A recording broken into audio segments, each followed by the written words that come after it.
A frequency table of temperature is created from an experiment in science class. Which interval contains the median temperature?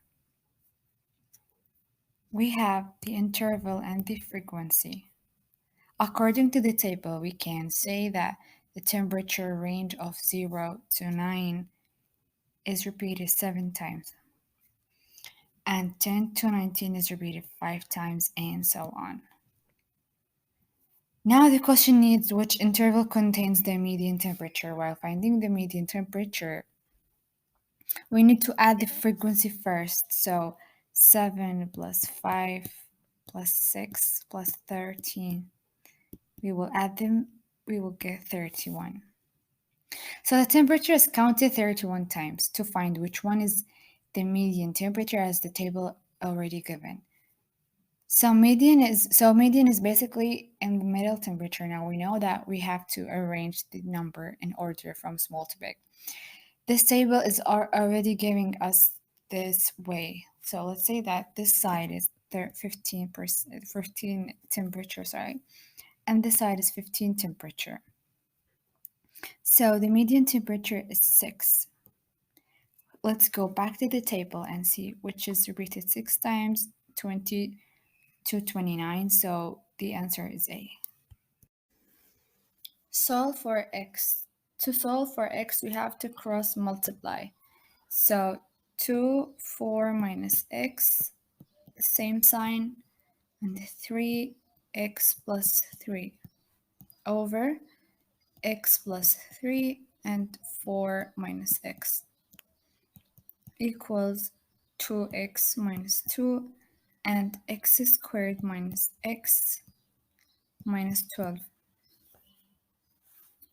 Now we will multiply the number outside the bracket with the numbers inside the brackets.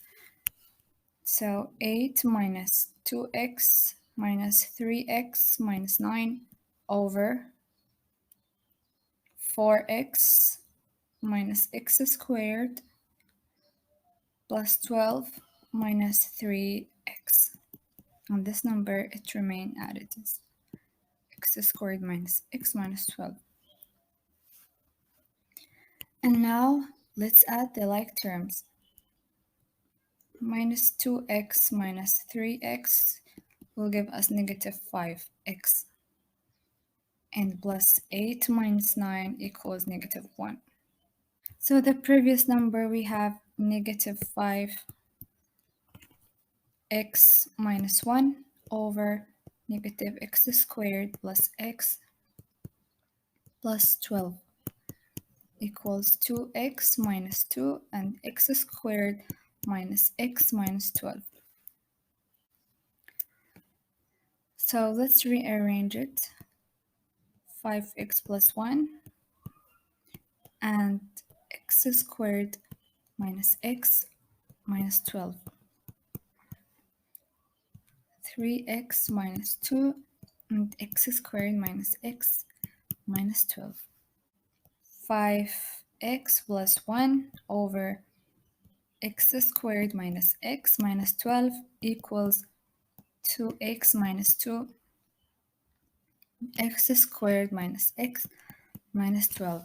Since we have the denominator is the same number, either we cancel it or ignore it. So the numerator is 5x plus 1 equals 2x minus 2. Now arrange the like terms. So 5x the 2x will come this side and plus 1 will come this side. We know as we change the number, the sign changes. So minus 2x equals negative 2, negative 1. 3x equals negative 2 and negative 1, negative 3 over 3 over 3. We cancel the like term, so x equals negative 1. So the answer is A. Simplify y minus x over x squared minus y squared. So in this case, we will use this rule. A squared minus b squared equals A plus b, a minus b. So y minus x over x plus y and x minus y. In this case, we can't cancel anything, so we will multiply the numerator by -1. So it will be negative x minus y over x plus y and x minus y. So now we can cancel the x minus y with the x minus y and remain this sign. If we don't have any number, we will make 1. So -1 x plus y. So this is the final answer. So the answer is A. Aisha calculated the area of a piece of water to be 50.27 centimeters squared. The actual area of the paper is 55.42. What is the margin of error in calculating the area? So the actual value is 55.42 centimeters squared, and the calculated value is 50.27 centimeters squared. So we can say margin of error equals to 55.42. This is the actual value minus 50.27, which is the calculated area, over 55.42. When we calculate this in the calculator, we will get 0.093. So C is the final answer. Which rotation about its center will map a regular decagon? So decagon is the plan figure which has 10 numbers of sides. 5, 6, 7, 8, 9, 10. So when we say each side has 10 unequal in measure, so 1, 2, 3, 4, 5, 6, 7, 8, 9, 10. We will cover a complete rotation and angle as 360 degrees. This is the center of the regular decagon. So is starting from this point and rotated one by one. So sorry, let's pretend that this is the decagon is starting from this point. Rotated one by one. So let's pretend that this 36 degree and 36 degree and so on. So now we have to divide whenever the option giving as an angle and which answer gives you the integer value.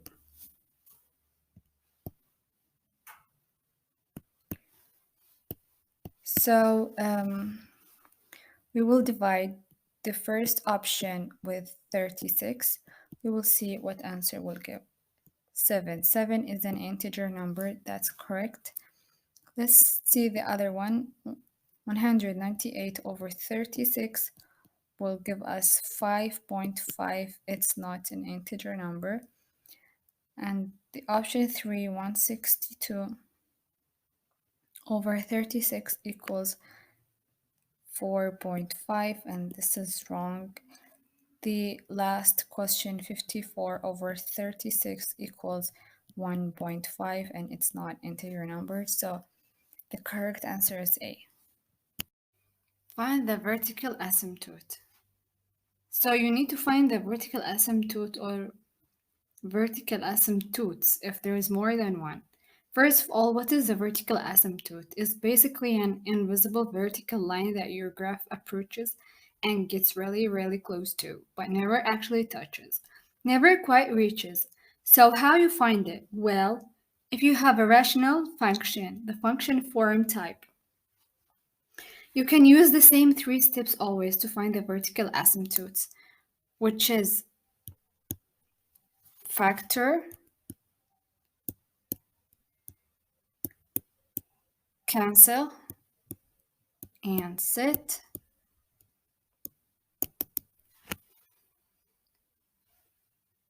To find the vertical asymptote of a rational function, the first is factor the top of the bottom. The second is to cancel any common factors from the top and the bottom to simplify. And the last step to take the denominator and set it equal to 0 to find the vertical asymptote.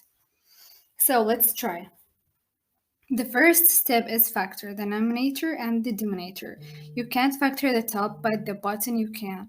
Factor it's quadratic, but basically the idea is you want to break this into two separate factors that start with x, so x plus numbers times x plus another number. So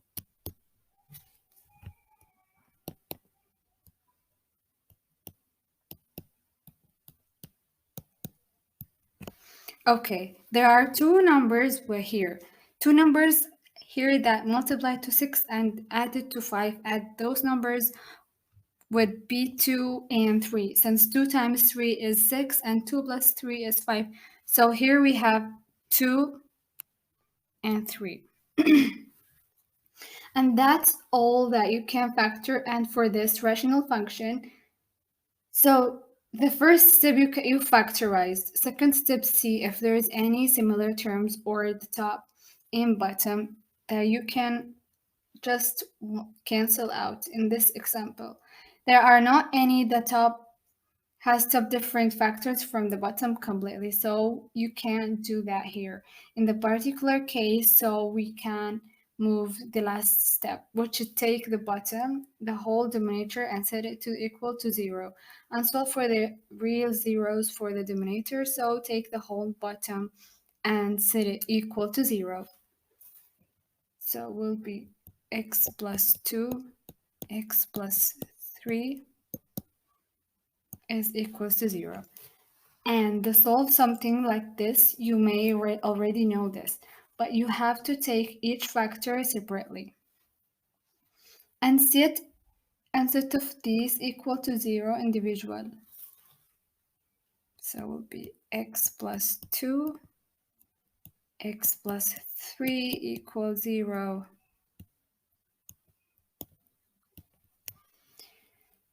And so x will equals to negative 2 and x plus x equal, x equal minus 3. So take each of these and set them equal to 0 and solve for x. Get x value alone. So x plus 2 equals 0 and x plus 3 equals 0. Negative 2, negative 3. So the vertical asymptote is equals to x equal minus 2 and x equal minus 3.